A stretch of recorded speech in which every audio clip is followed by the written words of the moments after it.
The worst night of my life started with pizza and video games. I was 10 when my friend Jake invited me to sleep over at his new house on Cedar Street. We had been friends since second grade, but his family had just moved to this old house at the end of a quiet street.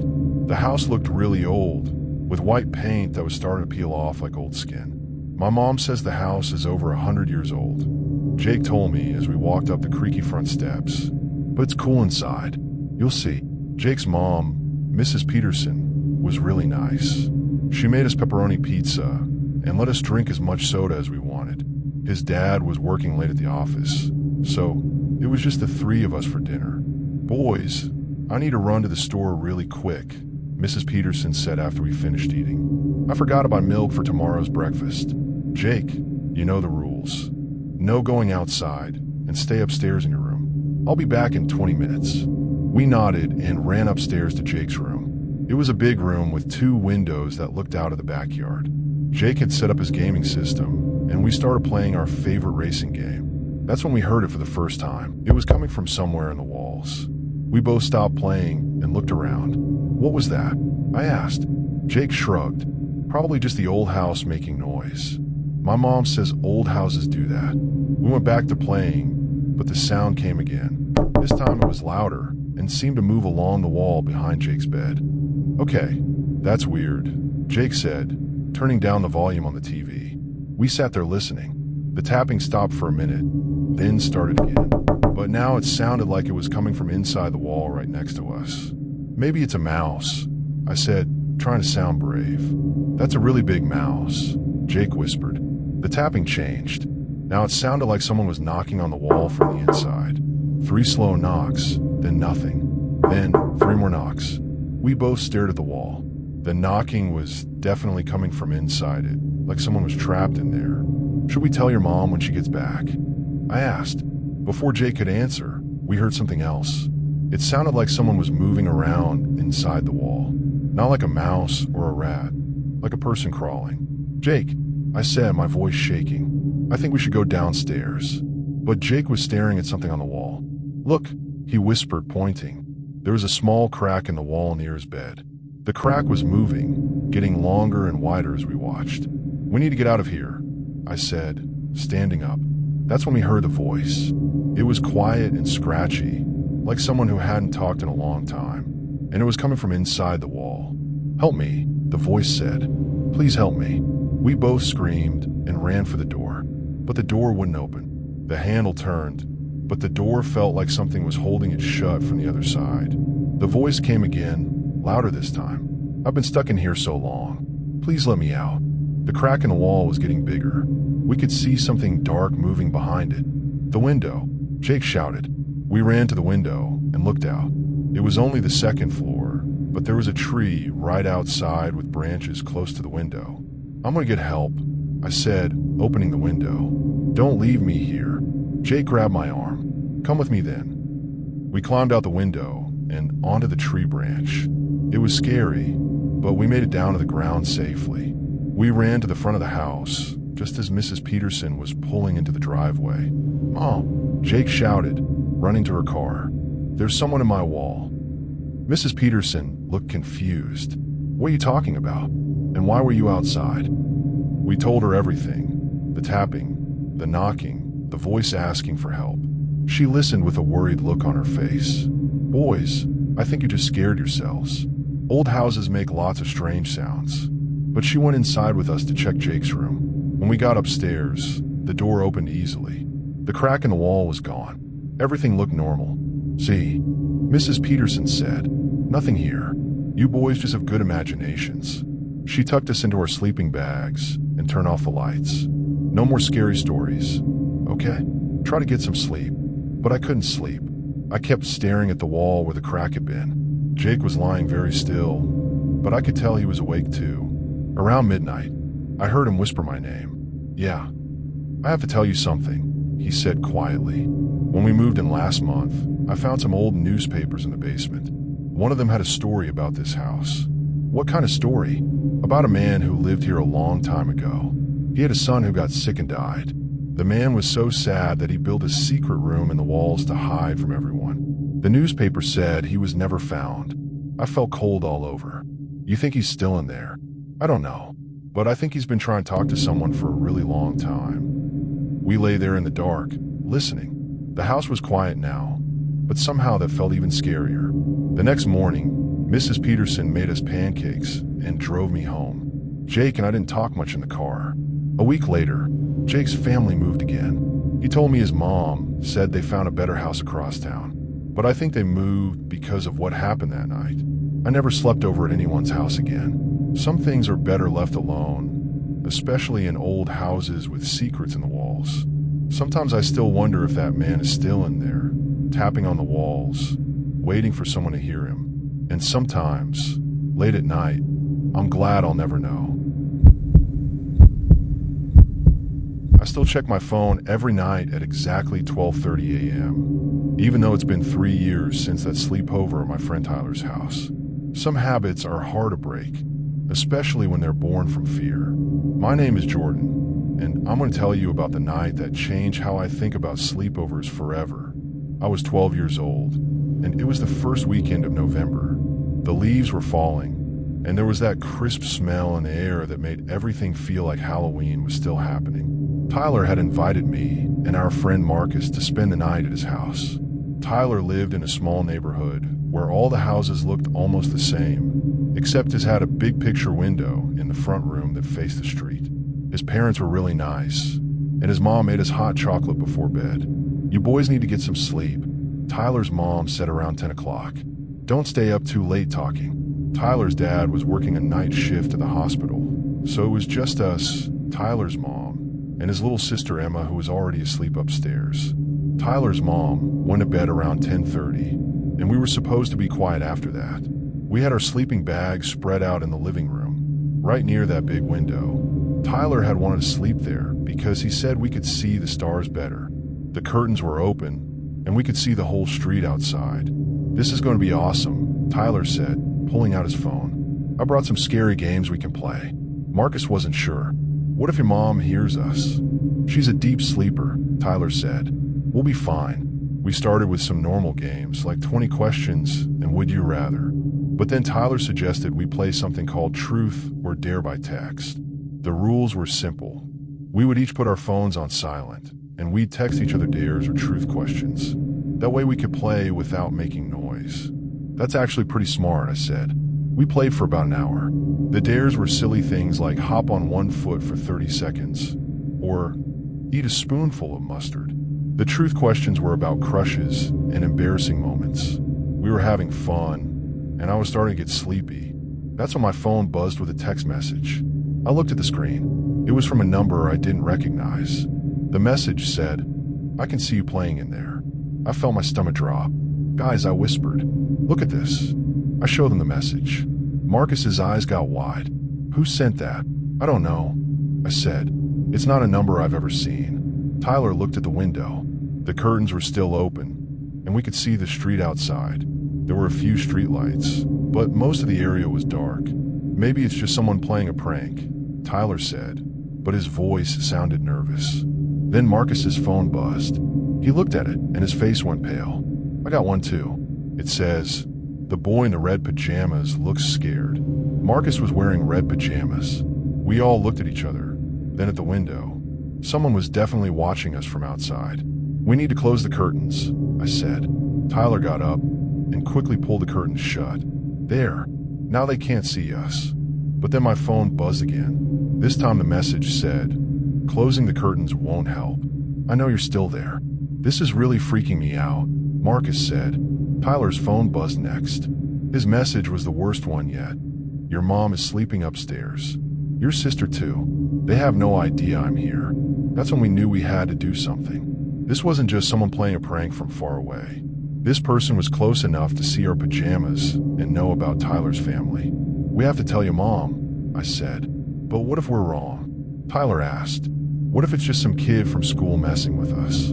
Then all three of our phones buzzed at the same time. The message on each phone was identical. "Come to the window. I have something to show you." We looked at each other.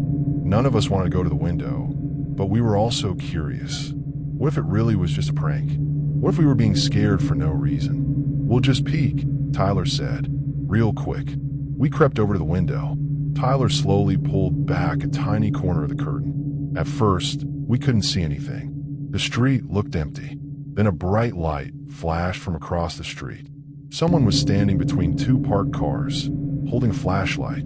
The person was wearing dark clothes and a baseball cap. We couldn't see their face, but they were definitely looking right at our window. The person held up their phone and pointed at it. Then our phones all buzzed again. I saw you looking. Wave hello. We dropped the curtain and ran to the couch. We have to wake up your mom, I said. Tyler nodded. You're right. This is too weird. We tiptoed upstairs to Tyler's mom's room. She was sleeping, but Tyler gently shook her shoulder. Mom, he whispered. Mom, wake up. Someone's outside. She sat up quickly. What? What's wrong? We told her everything about the text messages and the person with the flashlight. She got out of bed and put on her robe. Show me the messages, she said. We showed her our phones. Her face got very serious. This is not okay. Someone is watching you boys. She called the police right away. While we waited, she made us stay away from all the windows. She also called Tyler's dad at work and told him to come home. The police arrived in about 10 minutes. They searched the whole neighborhood with their flashlights. They found footprints in the mud near the house across the street, right where we had seen the person standing. Someone was definitely here, the officer told Tyler's mom. But they're gone now. We'll drive by a few times tonight to make sure they don't come back. Tyler's dad came home from work early. He was really upset that someone had been watching us. He said we did the right thing by telling a grown-up. We didn't sleep much that night. Even with Tyler's parents awake and the police checking on us, we were too scared. Every time a car drove by or a tree branch moved in the wind, we thought it might be the person coming back. The next morning, Tyler's mom, she said she was proud of us for being smart and staying safe. You boys handled that very well, she said. You trusted your instincts and asked for help when you needed it. The police never found out who had been texting us. The phone number was from a burner phone that someone had bought with cash, but they said it was probably someone who had been watching houses in the neighborhood, looking for kids who were home alone.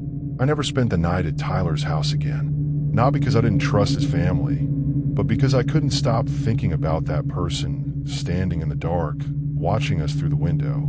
Even now, when I'm at sleepovers, I always make sure the curtains are closed and the doors are locked. Sometimes I wonder if that person found other kids to watch, or if they gave up after the police got involved. But mostly I try not to think about it. The worst birthday gift I ever got was finding out my best friend was never really my friend at all. My name is Jake, and I'm going to tell you about the night that changed everything. It was supposed to be the best birthday ever. I had just turned 16, and my parents finally said yes to having my first big sleepover party. Not just 2 or 3 friends, but 8 whole people staying over at our house. I was so excited. We had been planning this for weeks. My mom bought tons of pizza. My dad set up the basement with air mattresses and sleeping bags. And I even got permission to stay up all night. Everything was perfect. The party started at 6 o'clock on Friday night. All my friends came over. There was Tommy, my neighbor who lived 2 houses down, Sarah and Emma, the twins from my math class, Kevin, who always made us laugh during lunch, and of course, my best friend Marcus, who I had known since we were little kids. We spent the first few hours doing normal party stuff. We ate pizza, played video games, and watched a scary movie that wasn't too scary. Everyone was having fun, laughing, and joking around. I remember thinking this was going to be the best night ever. But then something strange happened. Around 9 o'clock, Marcus kept checking his phone. He would look at it, then put it away, then look at it again. When I asked him what was wrong, he said it was nothing, but I could tell something was bothering him. He seemed nervous, like he was waiting for something. Then, at exactly 10:30, Marcus stood up and said he needed to use the bathroom. He was gone for a really long time, maybe 15 minutes. When he came back, he was acting even weirder. He kept looking toward the stairs that led upstairs to the main part of the house. Is everything okay? I asked him. Yeah, totally fine, he said, but his voice sounded funny, like when you're trying to hide something from your parents. An hour later, Marcus did something that made my stomach feel sick. He suggested we play a game called hide and seek in the dark. The idea was that we would turn off all the lights in the basement and try to find each other using only our phones as flashlights. "That sounds fun," said Sarah. "I love hiding games," added Tommy. But something about the way Marcus suggested it made me feel uncomfortable. He seemed too eager, too excited about this specific game, and he kept looking at his phone again. We turned off all the lights and started the game. Marcus said he would count first, so the rest of us scattered around the basement to hide. I squeezed behind the old couch in the corner, my heart beating fast with excitement. That's when I heard it, a soft tapping sound coming from upstairs, like someone was walking around in our kitchen. But my parents had gone to bed an hour ago. Plus, they always took their shoes off before walking around the house at night. I stayed very still and listened. The tapping continued, but now it sounded like more than one person. Maybe 2 or 3 people walking around upstairs. Ready or not, here I come. Marcus called out, but his voice sounded different. Less playful, more serious. I peeked around the couch and saw Marcus walking toward the basement stairs. But instead of looking for us, he was looking up at the ceiling, like he was listening to the footsteps too. Then I heard my friend start to whisper, "Do you hear that?" Emma's voice came from somewhere near the washing machine. "Someone's upstairs," Kevin whispered from behind the storage boxes. But Marcus didn't seem surprised at all. In fact, he looked ready, like he had been expecting this. That's when the lights upstairs went out. All of them. The whole house went dark except for the small light we had left on in the basement. Through the tiny basement window, I could see that the houses next door still had their lights on, so it wasn't a power outage. Someone had turned off our lights on purpose. "Marcus," I whispered, "we need to call my parents." But when I looked around, Marcus was gone. He wasn't anywhere in the basement, and I hadn't heard him go upstairs. The tapping sounds got louder. Now they were coming down the stairs toward us. Slow, careful steps, and there was definitely more than one person. "Everyone stay hidden," I whispered to my friends. "Something's wrong." My heart was pounding, so hard I thought everyone could hear it.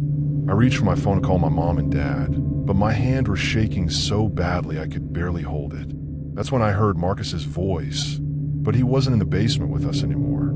He was upstairs, talking to someone. I couldn't hear the words, but I could hear his voice clearly. He was talking normally, like he was having a regular conversation with people he knew. People he knew. The horrible truth hit me like a punch in the stomach. Marcus had planned this. He had invited strangers into our house during my birthday party. He had gotten us to play a game in the dark, so we would be hiding when they came downstairs. The footsteps reached the bottom of the stairs. I could see shadows moving in the darkness. 3 tall figures stood at the foot of the stairs, and Marcus was with them. They all had flashlights, and they were pointing them around the basement like they were looking for something. Or someone. "Come on out, kids," one of the strangers said in a voice that tried to sound friendly, but wasn't. "We just want to talk." None of us moved. We all stayed hidden, barely breathing. "Marcus told us about all the birthday money you got," another voice said. "And those nice phones your parents bought you. We just want to borrow them for a while." I felt sick. Marcus had told these people about my birthday presents. He had told them about the money from my grandparents and the new phone my parents had saved up to buy me. "Please," I heard Sarah whisper from her hiding spot. "We're just kids." But the strangers didn't care that we were kids. They started moving around the basement, looking behind furniture and in corners. Their flashlights got brighter and closer. I knew we were going to be found. I knew these people were going to take everything from us. But the worst part wasn't the scary strangers. The worst part was that Marcus, my best friend since 2nd grade, was helping them do it. He was standing right there, watching them search for us. The boy who had eaten lunch with me every day for 4 years. The boy who had helped me with my homework and played video games at my house 100 times. He had sold us out for money. When the police finally came, after Tommy's dad got worried and called them, the strangers were gone. They had taken our phones, our money, and our feeling of safety. But Marcus was still there, pretending to be scared like the rest of us. That's how I learned that sometimes the person you trust most is the one who hurts you the worst. And that was the last birthday party I ever wanted to have. I should have known something was wrong when my little brother started talking to his new friend in the basement. It was winter when we moved into our new house. I was 14, and my brother Tommy was 8. The house was old but nice, with creaky floors and a big basement our parents said we could use as a playroom. Tommy loved that basement right away. He'd spend hours down there playing with his toy cars. At first, I thought it was great. It kept him busy while I did homework. But soon, he started acting strange. He'd come up for dinner talking about his friend, who lived downstairs. Mom and Dad just smiled and said it was cute. "What's your friend's name?" Mom asked once. "He says I can't tell you," Tommy replied, "but I call him Mr. Quiet. He talks real soft." A few weeks later, my best friend Jake asked if he could sleep over. I was excited. Mom said yes as long as we didn't stay up too late. Jake came Friday evening with his sleeping bag and snacks. We set up in the living room to play video games. Tommy was in the basement like always, and we could hear him talking through the floor. "Your brother's weird," Jake said. "Who's he talking to?" "Imaginary friend. Mr. Quiet. He's been at it for weeks." We played games until midnight. Mom and Dad were asleep, and Tommy's voice was still coming from below. "Why is he still up?" Jake asked. I paused the game and yelled, "Tommy, time for bed." The talking stopped. A few minutes later, Tommy came up in pajamas, looking sleepy. "Did your friend go home?" I asked. "He doesn't go home," Tommy said. "He lives here." Jake gave me a look.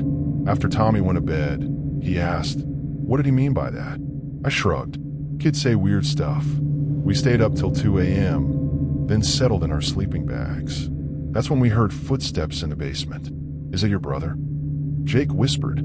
The steps were slow and heavy, definitely not Tommy's. "Maybe it's my dad," I said, though I knew he was asleep upstairs. Then we heard Tommy's voice again, talking softly. Jake sat up, eyes wide. "That's your brother. He's down there right now." My chest tightened. I checked my phone. It was 2:15 a.m. Tommy should be asleep. We listened. Tommy was talking, but the other voice was too low to understand, just soft mumbling. "Should we check on him?" Jake whispered. I didn't want to, but I was worried. We crept to the basement door and opened it. The light was on below. "I know you're hungry," Tommy said. I brought crackers from the kitchen. Jake and I looked at each other. Who was he talking to? We stepped carefully down the stairs. At the bottom, Tommy was sitting on the floor, facing the old furnace. A plate of crackers sat beside him. "Tommy," I called. "Who are you talking to?" He turned and froze. "You're not supposed to be here," he whispered. "Mr. Quiet doesn't like visitors." Jake grabbed my arm. "There's no one here. He's talking to himself." But then we heard it, a whisper from near the furnace. So soft we could barely make it out, but definitely real. "Tommy, who is that?" I asked. "That's Mr. Quiet," he said. "He's been here longer than us. He gets lonely." The whispering stopped, like it knew we were listening. "Come upstairs," I told Tommy. As we turned, Jake pointed to the corner by the furnace. "Look," he whispered, "a gap between the furnace and the wall. The boards looked recently moved. Scratches on the wood. A dark space behind it." We grabbed Tommy and ran. We woke our parents. Dad was annoyed, until we told him everything. "Jake, call your parents," he said. "Let them know you're safe." Jake made the call. I told Mom and Dad everything. About the friend, the whispers, the gap behind the furnace. Dad grabbed a flashlight. "Stay upstairs," he said. We waited. Jake was pale. He wanted to go home, but his parents said to wait till morning. After a long time, Dad came back upstairs, looking serious. "I found something," he said. "There's a space behind the furnace. A hiding place." He showed us pictures. A crawl space with blankets, cans, and clothes. Someone had been living there. "Pack your things," Dad said. "We're going to a hotel." Jake was shaken. There was really someone down there. Talking to Tommy. "We think so," Mom said. "The police are coming in the morning." We packed and left. Jake's parents picked him up. Before he left, he hugged me. "That was the scariest night of my life," he said. "Never again." The next morning, Dad met the police. They found more in the crawl space, not just belongings, but a notebook. It had notes about us, what we ate, when we left, our schedules. He'd been watching us. The police said it was probably a homeless man who'd been there before we moved in. They found a loose board outside that led in and out. "Your son probably heard him moving and talking," the officer said. To a kid, it may have seemed like someone was talking to him. But Tommy didn't believe that. Mr. Quiet was my friend, he said. He was just lonely. The police sealed the crawl space and the outside entry. They never found the man. They think he left when he realized we found the hiding spot. Tommy was upset for weeks. He didn't want to go in the basement anymore. Mr. Quiet's not coming back, is he? He asked. No, I said gently. He's gone. I hope he finds another friend, Tommy said. He was nice to me. I didn't tell Tommy the police had found something else. Scratches on the crawl space wall. Hundreds of little marks. Like someone had been counting the days. The person in the wall hadn't just been hiding. They'd been watching. Jake never came back for another sleepover. He said he couldn't stop thinking about that night. Sometimes I wonder, was Tommy really talking to himself? Or was that person actually talking back? Either way, I'm glad Mr. Quiet is gone. Some friends are better left behind. I never told anyone what really happened that night at Emma's sleepover. Not my parents, not my friends, not even Emma herself. But I think about it every time someone invites me to spend the night somewhere else. My name is Alex, and I'm going to tell you about the scariest night of my life. It was 3 weeks before my 10th birthday, and my best friend Emma had invited me and 2 other kids to her house for a sleepover. Emma lived in this huge old house with her mom and dad. The house had 3 floors and lots of rooms that we never really went into. Emma's parents were really nice. Her mom made us pizza for dinner, and her dad showed us how to make shadow puppets on the wall. But around 9 o'clock, they said goodnight and went upstairs to bed. Emma's older sister Katie was supposed to watch us, but she was 16 and mostly just wanted to talk on the phone with her friends. Don't be too loud, Katie said, flopping down on the couch. And don't go upstairs. Mom and Dad are sleeping. The 4 of us were in the living room with our sleeping bags spread out on the floor. Emma had rented some movies, and we had a big bowl of popcorn. But Jake, one of the other kids, said movies were boring. Let's play a game, he said. Something fun. What kind of game? Asked Maya, the 4th kid in our group. Emma's eyes lit up. I know. Let's play the telephone game. But this wasn't a regular telephone game where you whisper a message. Emma explained that her older cousin had taught her this version. One person would go to a different room in the house, and the others would call out questions. The person in the other room would answer back, and we'd see how weird the answers sounded from far away. That sounds fun, I said. I'll go first, Emma said. I'll go to the kitchen, and you guys stay here. She skipped off to the kitchen, which was down the hall from the living room. The house was big, so even though the lights were on, she felt far away. Emma. Jake called out. What's your favorite color? Blue, came her voice from the kitchen. What's your favorite food? Maya shouted. Pizza. Emma called back. We did this for a few minutes, asking silly questions and laughing at how her voice sounded from the other room. Then it was my turn. I want to go somewhere more fun, I said. Can I go to the basement? Sure, Emma said, but be careful on the stairs. They're a little wobbly. I grabbed a flashlight and headed downstairs. The basement was cool and smelled like old wood. It had a big open area with some old furniture and boxes. There was also a smaller room that Emma's dad used for storing tools. Alex, I heard Jay call from upstairs. Are you ready? Ready, I called back. What's down there? Maya asked. Just old stuff in boxes.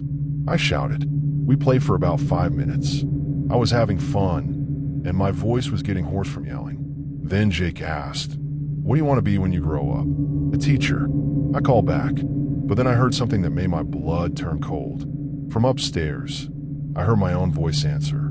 A teacher. I hadn't said anything. I was standing in the basement, and I had heard my voice come from the living room above me. My heart started beating really fast. I stood perfectly still and listened. The house was quiet for a moment. Then Jay called out another question. What's your favorite animal? This time I didn't answer. I waited, and from upstairs, I heard my voice say, dogs.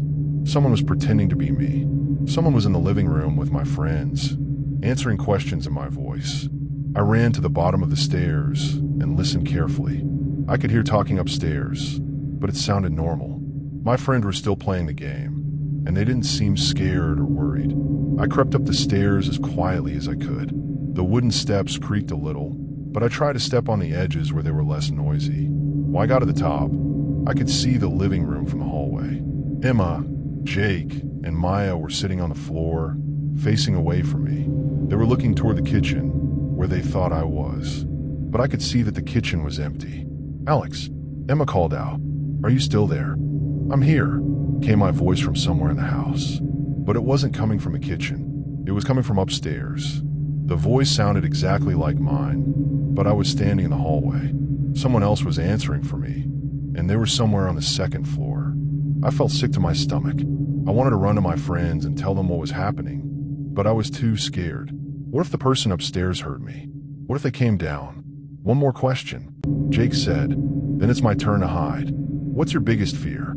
Maya asked. I held my breath. From upstairs, I heard my voice answer, "Being alone in the dark." That's when I knew I had to do something.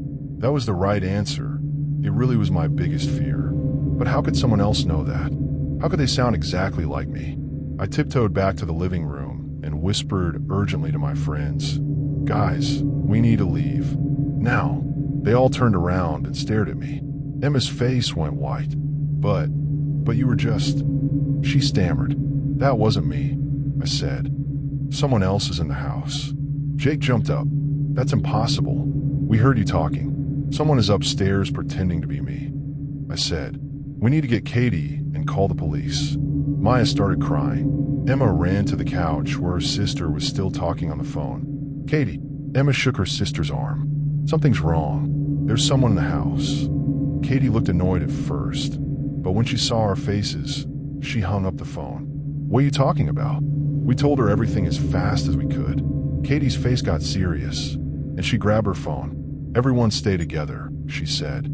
"I'm calling Mom and Dad." We huddled on the couch while Katie made the call. Her parents came downstairs in their pajamas, and Emma's dad grabbed a baseball bat from the closet. "Everyone stay here," he said. "I'm going to check the house." He searched every room while we waited. When he got to the upstairs guest room, he found an open window. The screen had been cut, and there were muddy footprints on the floor. "Someone was definitely here," he said, "but they're gone now." The police came and took our statements. They said it was probably someone who had been watching the house, waiting for the right time to break in. The scary part was how long they had been listening to us play our game. They had learned enough about my voice to copy it perfectly. Emma's family moved to a different house a few months later. We stayed friends, but we never had another sleepover. I still wonder sometimes who was in that house with us and what they wanted. And I never play games where I have to go to different rooms anymore, because you never know who might be listening, waiting to take your place. The scariest thing about Mr. Harrison wasn't that he hosted sleepovers. It was that he seemed to know exactly when I would be alone. My name is Sarah, and I'm going to tell you about the summer I learned that some grown-ups aren't safe to be around, even when they seem friendly. I was 11 years old, and it was the hottest July anyone could remember. My family had just moved to a new town, and I was spending most of my time trying to make friends in our new neighborhood. Our house was on Cherry Street, a quiet road with lots of families and kids. There were big trees that gave good shade, and most of the houses had nice front yards where kids could play. I loved riding my bike up and down the street, and I was just starting to feel like this new place might become home. That's when I first heard about the sleepovers. It was a Tuesday afternoon, and I was sitting on our front porch reading a book. The weather was so hot that even sitting in the shade felt like being in an oven. Then I heard voices, kids talking excitedly about something called Harrison's house parties. I looked up and saw a group of neighborhood kids walking past our house. They were talking about sleepovers and games and staying up all night. But something about their conversation seemed different from other kids talking about fun activities. These kids looked tired and a little nervous. Their excitement seemed forced, and they kept looking over their shoulders as they walked, like an old recording that had been played too many times. One of the kids stopped right in front of our house. A boy from down the street rolled up on his bike and waved at me. He was a thin kid with messy hair and a nervous smile. He was wearing a wrinkled shirt and had dark circles under his eyes. "Hey there," he called out. "You look bored sitting there. Want to come to a sleepover?" I didn't want friends. It was so lonely, and I had been hoping someone would invite me to something fun, but something made me hesitate. "What kind of sleepover?" I asked, staying on the porch. The best kind, he said. Movies, games, pizza.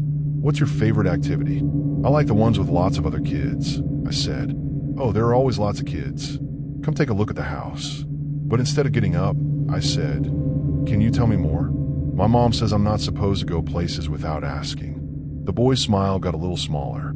Sure, sweetheart. No problem. He got off his bike and walked toward our porch. He was carrying a small backpack, and he opened it to show me different flyers about activities. Everything looked normal and fun. This one's popular with kids your age, he said, holding up a movie night flyer. And it's completely free. I took the flyer and thanked him. He seemed nice enough, but there was something about the way he looked at me that made me feel uncomfortable. His eyes stayed on me a little too long, and his smile seemed forced. What's your name, sweetie? He asked. Sarah, I said, then immediately wished I hadn't told him. That's a pretty name. Do you live here alone, Sarah? No, I live with my parents and my little brother, I said quickly. Oh, that's nice. Are they home now? I didn't answer that question. Instead, I said, I should go inside now. Thanks for the invitation. He smiled again, but this time it didn't reach his eyes. See you around, Sarah. The next day, more kids came by, and the day after that, and the day after that, always in the afternoon, always when I was outside alone. At first, I thought it was just a coincidence. Maybe Mr. Harrison had sent kids around the neighborhood to invite everyone. But then I started noticing things that made me worried. They only stopped when I was outside by myself. If my mom or dad were in the yard, or if other adults were around, they would walk right past without stopping. But if I was alone, reading on the porch, riding my bike, or playing in the front yard, they would always stop and try to convince me to come. The questions they asked got stranger too. They wanted to know what time my parents went to work, if I had any friends in the neighborhood, and what I liked to do when I was home alone. I started to feel scared, but I didn't know how to tell my parents. Mr. Harrison, that's what they said his name was, hadn't actually done anything wrong. He hosted sleepovers and sent kids to invite others. But something about the way these kids looked at me and the way they always seemed to know when I was alone made my stomach feel sick. Then one day, something happened that made me realize I was right to be worried. I was in our backyard, playing with my dog buddy. Our backyard had a tall wooden fence around it, so you couldn't see in from the street. I thought I was completely hidden, but then I heard footsteps. Someone stopped outside our fence, just like always. But this time, instead of calling out from the street, I heard someone walking around the side of our house. Mr. Harrison appeared at our back gate. He was looking through the slats in the fence, trying to see into our yard. Sarah, he called softly, are you back there? I grabbed Buddy and ran into the house as fast as I could. My heart was pounding so hard I thought it might burst. I locked the back door and ran to the front window to peek out. Mr. Harrison was back at the sidewalk, but he wasn't leaving. He was just standing there, looking at our house. He stayed there for almost 10 minutes before finally walking away. That night, I told my parents everything. About how the sleepover kids only stopped when I was alone, about the strange questions they asked, and about how Mr. Harrison had come into our backyard. My mom's face got very serious. Sarah, you did the right thing by telling us. That man was not behaving normally. My dad called the police right away. The officer who came to our house said that what Mr. Harrison was doing was called stalking, and that it was illegal. He said some bad people use activities like sleepovers to get close to children. The police started watching for Mr. Harrison, but he must have realized he was in trouble because he stopped coming to our neighborhood. We never saw him again. A few weeks later, my mom told me that the police had found out Mr. Harrison wasn't even hosting real sleepovers. He had been approaching kids in different neighborhoods, looking for children who were often alone. The police caught him before he could hurt anyone, but it scared me to think about what might have happened if I hadn't told my parents. I learned something important that summer. When a grown-up makes you feel uncomfortable, even if you can't explain why, you should trust that feeling and tell someone you trust. Not all strangers are dangerous, but the dangerous ones often seem very friendly at first, and they always seem to know exactly when you're most vulnerable. Now, whenever kids talk about sleepovers, I make sure I'm not alone. The scariest thing about that old video camera wasn't what we recorded. It was what we didn't know we were recording. My name is Amy, and I want to tell you about the day my friends and I learned that some things are better left unseen. I was 14, and it was the middle of October. Our teacher, Mrs. Peterson, gave us a fun assignment for Halloween week. I want you to work in groups of 4, she said. Make a short movie about something spooky. It can be funny, scary, or real scary, but it needs to be at least 10 minutes long. I was so excited. I love making videos. My group was me, my best friend Zoe, and 2 other kids, Danny and Maria. We chose to film at the old community center downtown. It used to be a school and looked super creepy, perfect for a scary movie. Zoe's mom worked there, so she could let us in on Saturday. We planned the whole movie during the week. It would be about 4 kids trapped in a haunted building. Danny was the brave one, Maria the smart one, Zoe the funny one, and I was the one who got scared easily. None of us had a good camera, but Zoe remembered her dad had an old video camera. It was big and clunky, one of those you rest on your shoulder, but it still worked. Saturday came, and we met at the community center. Zoe's mom let us in and told us to stay on the first floor. The second floor was being repaired and was unsafe. I'll be in the office, she said. Call me when you're done. We were pumped. The camera was heavy, but Zoe said her dad taught her how to use it. We filmed in order, walking into the building, exploring hallways, and the scary parts where we hear noises. While filming a hallway scene, I said, "This place gives me the creeps. It's like someone's watching us." "Don't be silly," Danny replied. Right after that, we heard a door close somewhere in the building. "Did you hear that?" Maria whispered. It was faint, but we all heard it. "Maybe it was your mom," I said to Zoe. "No," she said. "That came from upstairs." We all hesitated. We knew we weren't supposed to go up there, but we were curious, and it would make the movie better. "Let's just film us looking up the stairs," I suggested. So we walked the staircase. It was dark and creaky. Zoe filmed us staring up the steps. "I think someone's up there," I said. "There's no one up there," Danny said. Then we heard footsteps above us. Heavy, slow steps. Real ones. "Mom," Zoe called. No answer. The footsteps moved from one end of the building to the other. "Let's go find your mom," I said. We rushed back to the office. Zoe's mom looked up from her desk. "Is there anyone else here?" Zoe asked. "No, just us." "What?" "We heard footsteps upstairs." She frowned. "That's not possible. It's locked, and I have the only key. Probably just pipes or the heating system." But we knew what footsteps sounded like. We kept filming, but we stayed close to the office. We weren't laughing as much anymore. Every little sound made us jump. Finally, we had enough footage and packed up the camera. "Can we watch it?" Maria asked. "Sure," Zoe said, flipping open the camera screen. We watched the first few scenes, laughing at ourselves. But then we got to the hallway scene. "Wait, go back," I said. Zoe rewound the part where we heard the door close. On the screen, at the end of the hallway, was something else. A shadow. A person-shaped shadow, standing at the bottom of the stairs. "Do you see that?" I whispered. "That's just a window shadow," Danny said, but his voice didn't sound sure. "There's no window there," Maria replied. We watched again. The shadow moved. It walked up the stairs, step by step, and right after it vanished, we heard the door close. That's when we heard it. I said, in the next scene, where we stood at the bottom of the stairs, the shadow of feet moved across the wall. The footsteps were real.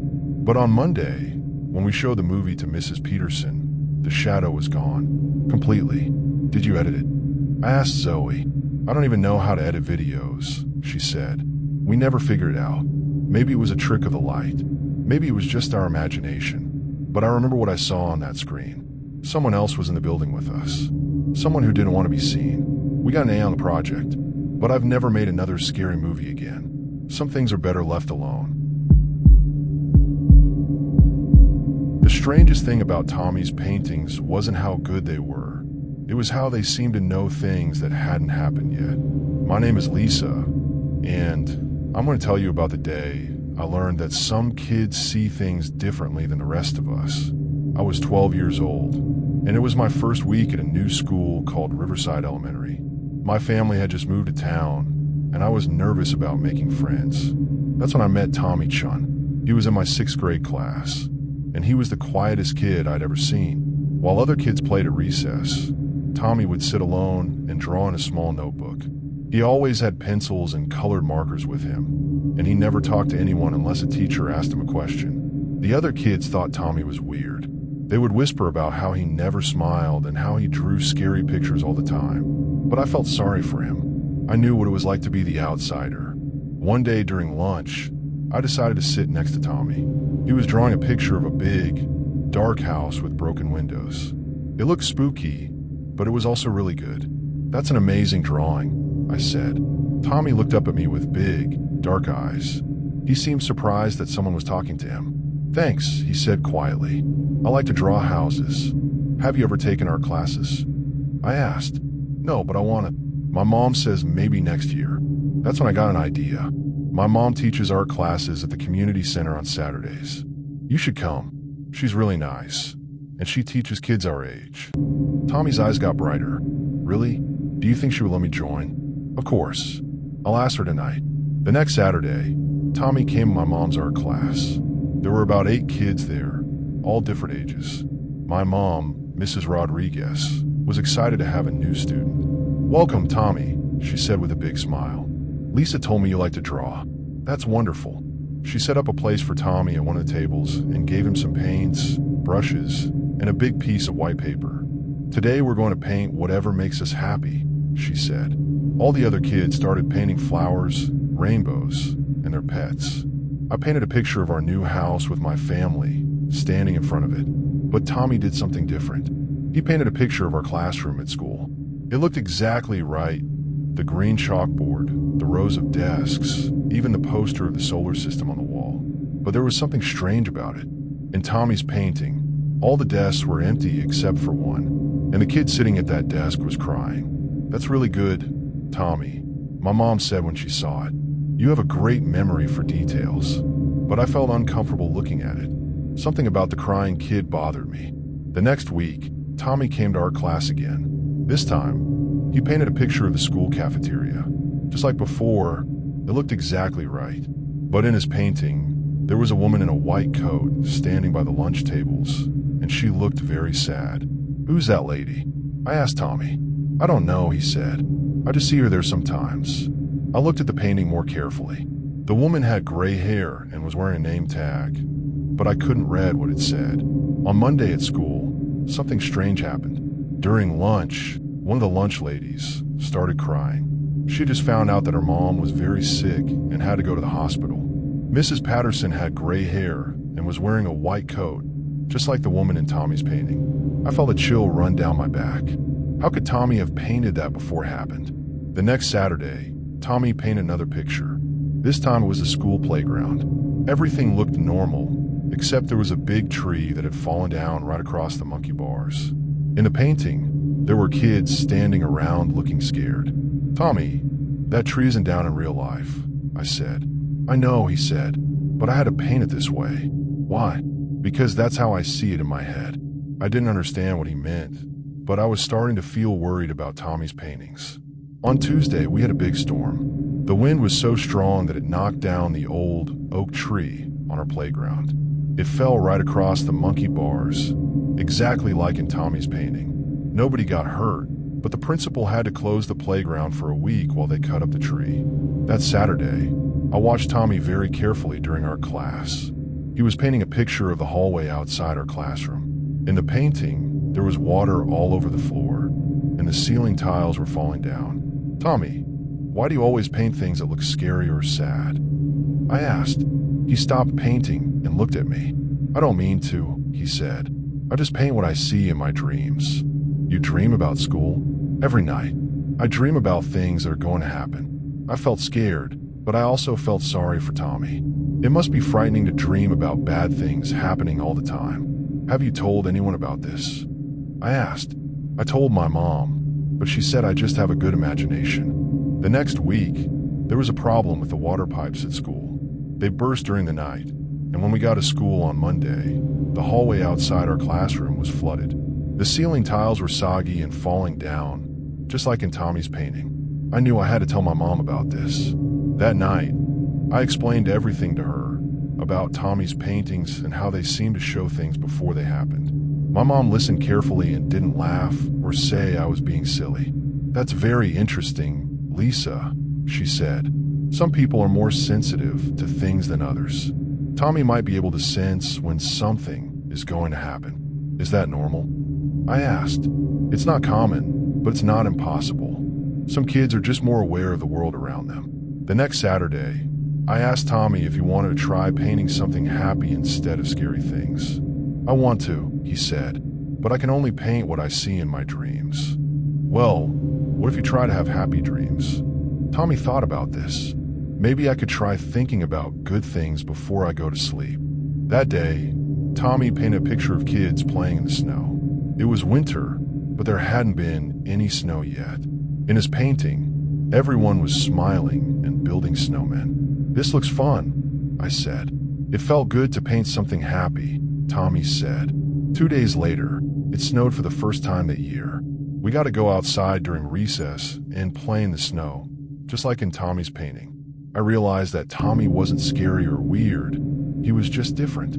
He could see things that the rest of us couldn't. And maybe that was actually a gift. Tommy and I became good friends. He still painted pictures of things that hadn't happened yet, but now he tried to focus on happy things. And I learned that being different isn't something to be afraid of. It's something to be understood. Sometimes the quietest people have the most amazing secrets.